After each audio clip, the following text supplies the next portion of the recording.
జీవిత చరిత్ర శ్రీ వెంకటేశ్వర స్వామి జీవిత చరిత్ర స్వామి ఎక్కడ పుట్టాడు ఎక్కడ పెరిగాడు మొట్టమొదటి నుంచి కథ రూపంగా వస్తుంది గోవింద ఇదే వెళ్ళవారు కదంటారు వరణాని కాపులమ్మ వారి వైకుంఠ పనులు ఇంటి పేరు సిక్కాల వారు సిక్కాల కాటయ్య కాపయ్య గ్రాముడు గారు మహానుభావుడు సిక్కాల కాటయ్య కామయ్య కాపునాయుడు గారు సౌండ్ పెంచి సౌండ్ పెంచి మౌతు చిన్న ఇది నాయన సిక్కాల కాకయ్య కాపునాయుడు గారు కామయ్య నాయుడు గారు తిరుమల తిరుపతి దేవస్థానం 3 నెలల పాటు నడుచుకుంటా వచ్చి కల్లారా చూసి స్వామి కదండి స్టార్ట్ అవుతుంది గోవింద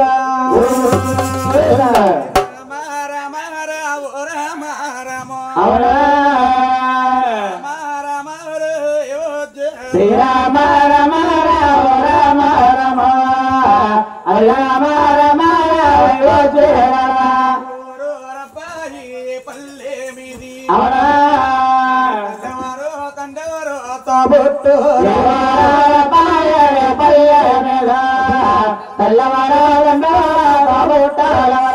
తల్లెవరు తండ్రివరు తబుట్టోరెవరు ఒకసారి చెప్పండి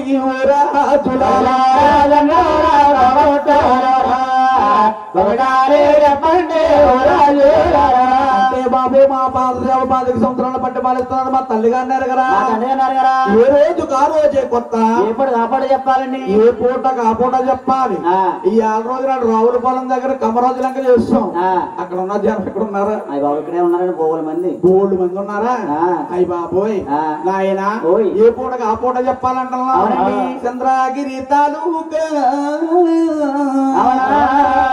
మన చింత రోజులా నీవు స్థాన భూమి ఉత్తర పద చంద్రగిరి తాలూకా చిత్తరాజులా నివేశన భూమి దివాది పరమాధు నీవు స్థాన భూమి ఉత్తర పద కాపురము ఉత్తర పద కలియుగ మంధ భూమి దివాది పరమాధు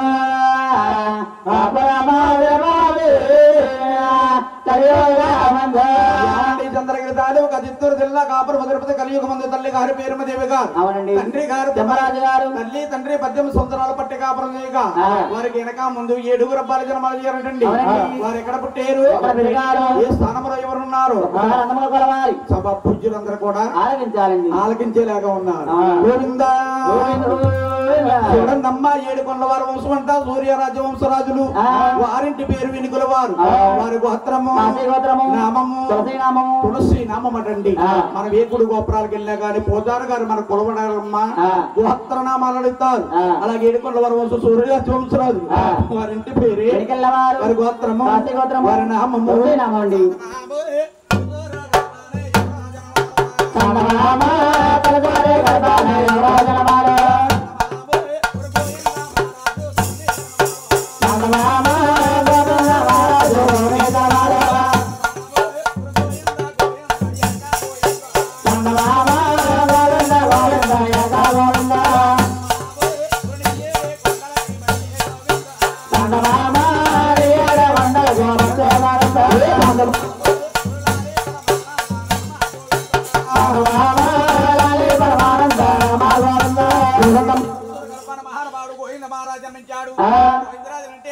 అటుకుంటారు చేతులుంటాయి పాదాలు పడుతుంటారు కొంచెమంటాదండి అట్టే వరకు పోయారు పెరగాలేసారు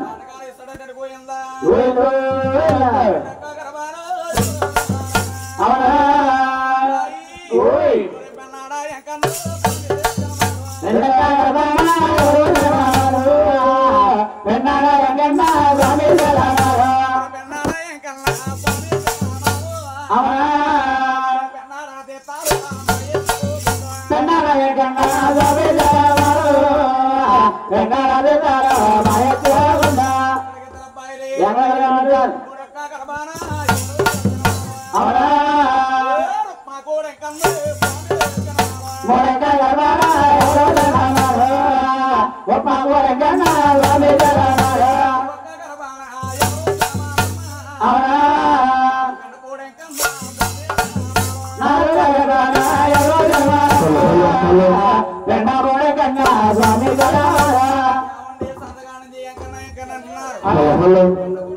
ఎక్కడ ఉన్నాడు బాబు? ఆయన అన్నవరం లక్ష్మీనారాయణ స్వామి దర్శనానికి వెళ్తుంటే ఎడం చేత భాగముగా అవును. వస్తుంటే గుడి చేత భాగముగా ఎత్తేరు కొండ మీద నిలిచి పుట్టారండి. పెండపూడి సాధువు గారు మన పక్కన నిలిచి పుట్టాడు. పెండపూడి సాధువు గారికి ఎంతమంది భార్యలు బాబు? 2 భార్యలండి. ఎంతమంది సంతానం? 11 మంది సంతానం. మహానుభావుడు సువర్ణ గన్నేరు పూలతో తొలదొక్కుతా ఉంటాడు స్వామి. నిత్య అన్నదానం జరుగుతా ఉంటది. గోయిందా రావణాల సంతనహాలే రాజాని కొందరాలా దేవుడికి వందనాలే.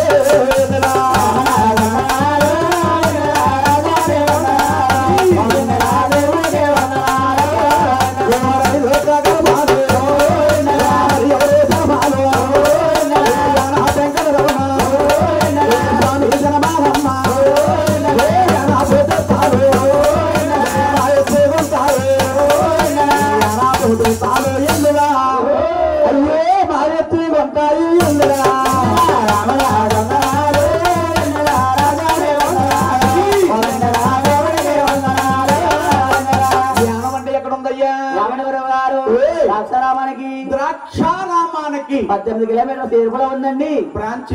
అదే మందుగారం అంటే బాగా అర్థమవుతారు. నీ బాగా నాయన యాన వెంకటరమణకి మీకు చిన్న తేడా ఉందయ్యా. తేడా కల్లా ఏమిటండి? తేడాల కల్లా ఏమి తేడా అంటావా? నీ తల్లి మళ్ళు లేవు తానాలు లేవు. అవునా నాయన నీకు ఒంటి చేదండాలు పెడతారు.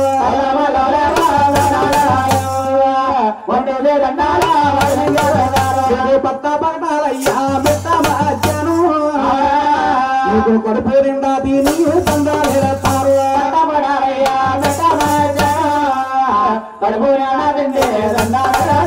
అంటే నాయన మీకన్నా తల్లి పేరు 7 రూపాయల జన్మాలైన తర్వాత కుమారులారా ముందు ముందు కలియుగం పుట్ట తెలుసుకుంది.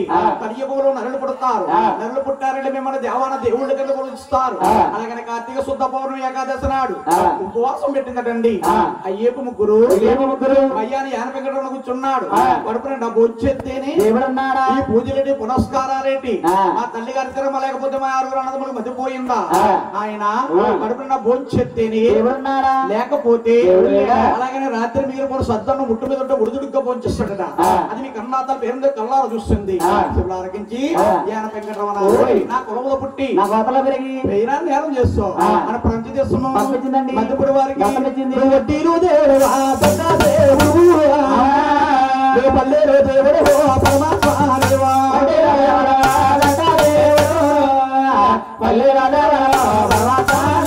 వడ్డీలంటే ఎవరు బాబు? మరగలండి. మరకలంటే ఎవరు? జాలాలండి. జాలాలంటే ఎవరు? అగ్నికుల శత్రువులండి. వారికి మహారాజులకి జంజాలు ఉంటాయి.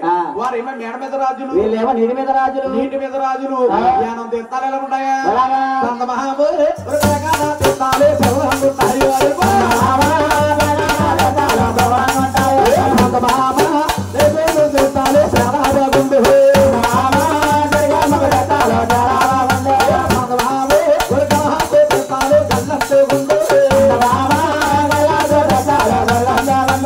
అంటే పూర్వం శక్తులు ఉండేటండి. నల్ల ముగ్గులు కానీ తెల్ల ముగ్గులు కానీ బంగారపు తీగి కానీ ఉండేట. అటువంటి సిరుకులు పైన ఒక్కటి కూడా కిందకు వచ్చేసేట. అటువంటి సిరుకులు ఉండి అటువంటి ముసలి వారు యానం తీర్థం వెళ్తే మోపు సిరకల ముందేసుకుంటే గంపుడి పిప్పై వరకు నవ్వులు పడట. అటువంటి సిరుకులు ఉండి ఆయన యాన వెంకటరమణ స్వాముల వారంటే ఈ మహానుభావులు జాలర్లు కానీ అగ్ని కుల సత్తులు కానీ తెల్లని అట్లా ఎక్కువచ్చావున బొంగ చేత్తో పట్టుకుని అలా ముచ్చాన్ని వేసుకుని యాన వెంకటరమణ గుడి ముందు నుంచి ఒంటి నమస్కారం వేణుగా పెట్టుకుంటూ బాబయ్య మేము ఎట్లకు వెళ్తున్నాం, మా ఎట్ల బాగా చిక్కినాయి అంటే మా సగం డబ్బుల్లో నీ డిబ్బీలు వేస్తామంటారు. ఒంటి నమస్కారం వేణుగా పెడతారు. 2 చేతులతో నమస్కారం పెడితే తల్లి గారి శాపం వల్ల తల్లి శాపమా ఏ తల్లి అయినా తండ్రి అయినా కానీ మహానుభావుడు కొడుకు కానీ కూతురు కానీ తపనకారం పెట్టకూడదు. గడప దాటకుండా చక్కగా మహానుభావుడు జన్మాలు ఏరిపోయిందా గణపాని ఎవరు జనామాలు వారు వరుస తిరిగి వచ్చారు. వాడా పిల్లి గర్భాని ఎవరు జనామాలు వాడా వచ్చారు. వాడా పిల్లి వారు వరుస తిరిగి వచ్చారు. వాడా పిల్లి వారు వాడా పిల్లి కన్నా స్వామి జనమారు వచ్చారు. వాడా పిల్లి వారు వాడా పిల్లి కన్నా స్వామి జనమారు. వాడపిల్లనే గ్రామ గ్రామం ఎక్కడుంది బాబు? అదే రావులపాలెం ఓబలంగా సేపులో ఉందండి సున్నాడు పిల్లి. రావులపాలెం ఓబలంగా సేర్పులో ఉంది. చిన్నవాడి పిల్ల అంటారండి. అదే లొల్లవాడ పిల్ల అంటారు. జొన్నాడు మూలస్థానం ఆత్రేయపురం మండలం అండి. ఆత్రేయపురం మండలం అండి. ఈ వాడపిల్లనే గ్రామాన్ని పూర్వం ఏమనేవారయ్యా? కృష్ణారామణ గడ్డ అనేవారండి. ఆ ఊరికి ఆ పేరు ఎందుకు వచ్చిందంటే మన భారతదేశంలో గుళ్ళు గోపురాలు పెద్ద పెద్ద శిలా విగ్రహాలు రాతి విగ్రహాలు ఉన్నాయి. కానీ ఈ వాడపిల్లి వెంకటేశ్వర స్వామి అండి మహానుభావుడు నిండు గోదావరిలో కొట్టుకొచ్చి చందరగంటి చెక్క మాన ఈ ఇసుక దిన్నెల్లో ఆగిపోయాడట. మన ఊరు దేవుడు వచ్చాడు. అలాగని వాడపల్లి వెంకటేశ్వర స్వామి అంటే చెక్క చందరగంటి బొమ్మ అనమాట. మహానుభావుడు 7 శనివారాలు దేవుడయ్యాడు. 7 శనివారాలే దేవుడయ్యాడు అంటేనమ్మా ఈ వాడపల్లి వెంకటేశ్వర స్వామి ఒక అమ్మాయికి పిల్లవాలన్నా, అబ్బాయికి ఉద్యోగం రావాలన్నా, కొత్తగా గృహం కట్టించుకోవాలన్నా, మన వ్యాపార వ్యవస్థ బాగోవాలన్నా 7 శనివారాలు ఏకసక్రమంగా వెళ్ళి 8వ శనివారం అక్కడ ఆగిపోయి 9వ శనివారం అభిషేకం చేసుకుంటే అనుకున్న ఆ పనులన్నీ నెరవేరుతున్నాయిపోయిందా? వాడపిల్లి వాస శ్రీ వెంకటేశ్వర 7 శనివారాల దేవుడు అన్నారు. 7 జన్మల పుణ్యఫలం అన్నారండి. ఈనాడు శాస్త్రములో రాసున్నది. వాడపిల్లి వాస శ్రీ వెంకటేశ్వర